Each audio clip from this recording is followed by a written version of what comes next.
Unfortunately, I'm coming to you with some bad news, but the car did not pass tech for a couple reasons, but they're fixable. The main one is I need a wheel intrusion bar that prevents that front wheel from coming into the wheel well given a bad enough accident. So this cage here, I need to add a bar from right here going straight down to the firewall and then back to here with a plate. Once I get that in, the cage is going to be up to spec, so we'll be good. I also need to add some padding here, replace these harnesses. I have the new ones sitting right there. And I need to add in another kill switch because there's a mandated location that it needs to be right here so anybody can walk up and kill the car. Once I get those done, it will be good to go. As far as the material I'm using, we're gonna steal these bars from when the car got launched off the trailer and snapped the welds, and this isn't usable anymore and it's not required for tech, so we're gonna just take those off and use those bars to weld that up and we'll be good to go. Hopefully I can get it done before practice so that way I get some laps on this track, because no practice is not going to be fun. So we'll see what happens. So I was actually able to get the car together in time for practice. It took us quite a bit longer than I was expecting to, and then right when we got the car done there was a weather delay due to lightning nearby. So I only ended up getting one practice run right at the end of practice, and then when I lined up to do my second practice run, my axle snapped. So here we are. I gave a good amount of distance on the chase because it was my first time doing the layout and first time driving the car in like 2.5 months since the Sebring event where it got in the accident on the way home. Started feeling really confident, started pushing harder, and I ended up spinning right here, which if we go back and watch it again, you can see I started to turn in, grab some speed from the front of the car and bring the nose back, but right when I did, the front wheels went into the dirt and I turned in way more than I should have and spun the car. I'm not mad about it. It was a practice run, right? Who cares? So, after much of fabricating from these two today, from making bash bars into roll cages, putting bolts and diffs that should be there, and re-welding not only the seat down, but the harness, plus the padding, but the Krista trying to re-weld the rear axle to make it all work. So just trying to pull up and it snapped. So we're out, but doesn't mean we can't cheer everybody else on that's been so good to us. Everybody out here has been huge open arms. Especially these people and a couple other people. We had a gentleman let us use his welder. We've been using it all day. Absolutely all day. So, after many failures, I just got an axle. Yo. We're back in. We're back in. We're back in. We are back, baby. We are fucking back. We're back. Yeah. Classic. We are back. We are back. We are getting Doug back. And we're the three best friends that anybody could have. We're the three best friends that anyone could have. We're the three best friends that anyone can have. And we'll never, ever, ever, ever, ever leave each other.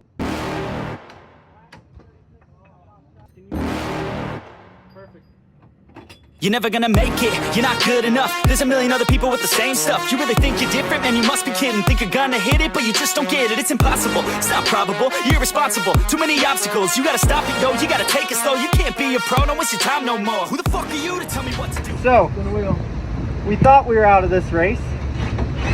I have had one complete practice run after not passing tech and having to weld most of my cage. Before my axle snapped on the very next run. Oh, there it is. Okay. So that is my competitor going to line up for grid with me following him in right away, on time, as if I had never called the 5-minute timeout to begin with. Then they told me that no, they already moved him through in the bracket, even though we haven't gotten to that point yet. So they turned around and sent me back to the pits. Obviously, I was like frustrated, and then they called me back out and say, we're sorry, we made a mistake. You did call the 5-minute timeout. The run hasn't even gone yet. Come back in. So then I pull back in, and I'm lined up next to my competitor, and Chris Jackson comes up and tells me that he was already moved up in the bracket because I wasn't there on time, and apparently somebody had come up to my team earlier, and someone on my team said that the car wasn't ready, so they went ahead and gave him the win before the round had even come up to begin with. So I don't know. This is above my pay grade to be arguing, and they went ahead and just put me in the top 32 anyways. So again, with only one, basically half of a practice lap, and not being given the ability to compete in a bottom 16 seating bracket against somebody that's equal experience to me, I would say, or close to, I immediately got pushed into the bottom qualifying spot, which puts me against the upper qualifying spots. Justin Elin had a lot of struggles today.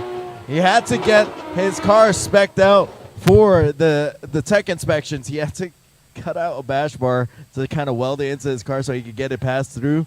And these guys have been busting their tails all day long. It's so great to see that David and Goliath story right off the rip, and seeing them out here on the track saying, I'm going to be competing today.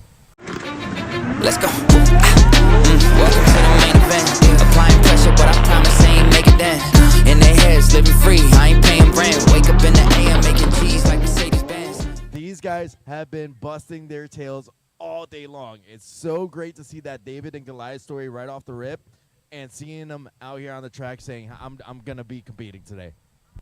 Yeah, I mean, he's out here, and now he's going to be able to drive. In a drift competition with a sight lap, is just trying to feel out the grip levels of the track so they could get used to it. And my goodness, that bucked up BMW is getting a little too spicy.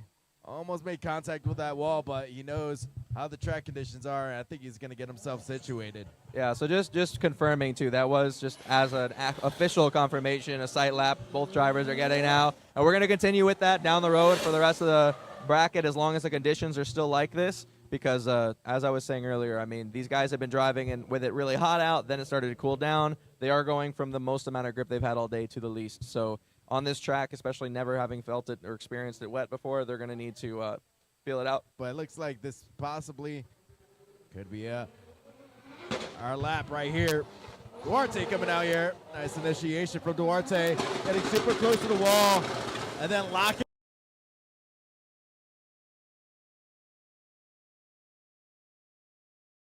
Duarte is a very fast driver. He's got some big tires on there. He's really gripped up. I'm going to jump the line. And I jumped the light, but I jumped way, way, way too early, which allowed me to have to slow down, which made it to where I only got into second gear when I went to push the initiation, which brought me really, really low on the bank and completely ruined the first run. So second run, and pretty much knowing that this is going to be my last run, I decided to push really, really hard, throw a bunch of angle, put it close to the wall, try to do just like as gnarly of a lead run as I could. So I had a really good outer zone, and I started, and I don't want to say that it's completely the fault of the power steering that I spun here, but after this point and for the remainder of the run, I had no power steering left. I watched back the GoPro footage, I'll put that in right now, and you can see that I had to try to help the wheel a lot, and then coming off of the track down here at the end, I'm having to force that wheel hand over hand with absolutely no steering left at all. Sometimes when there's a rainy event, some of them will struggle. And I think a lot of our guys that develop their skills here in Florida, they're not going to have any of those issues when they make it to that stage.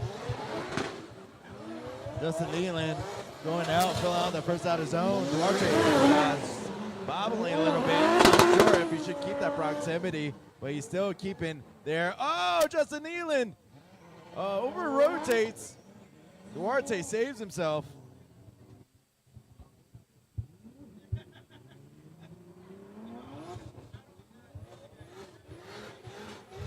All right, we're waiting for the drivers coming out. You got the bucked up livery BMW. After all the trials and tribulations from today, unfortunately it came up short, but Duarte gets the win and moves on. Justin Eland struggled on this track with rain, but I commend him with all the hard work he had today to try to get his car set up so he could compete today. I mean, it's really difficult to put just, into words just how stressed and how tired and exhausted from today Justin must be, because, I mean, he fought so hard to get the car running, had to do a late tech inspection just to be part of the show, and then right when he's about to do his run, the rain starts to come down. I mean, that was literally our first run under these conditions. He's clearly having a hard time. He may even be already trying to deal with some sort of a handicap on that car, because obviously if he got it, running last second so he can compete, there's usually some kind of a sacrifice drivers are making. Usually those kinds of efforts to get a car running aren't the best times that car is running optimally. Yeah.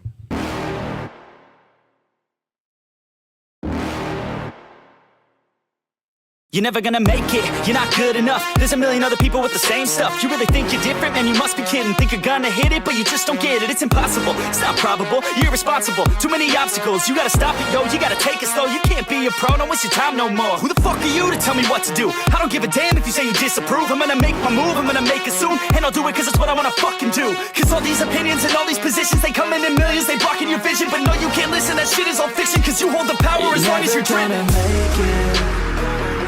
There's no way that you make it.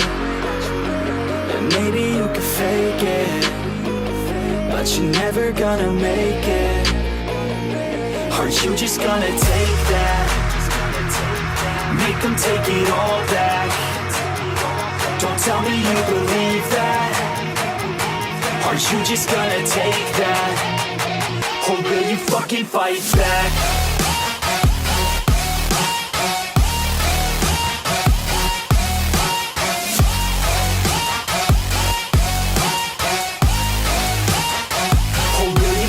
Fight back.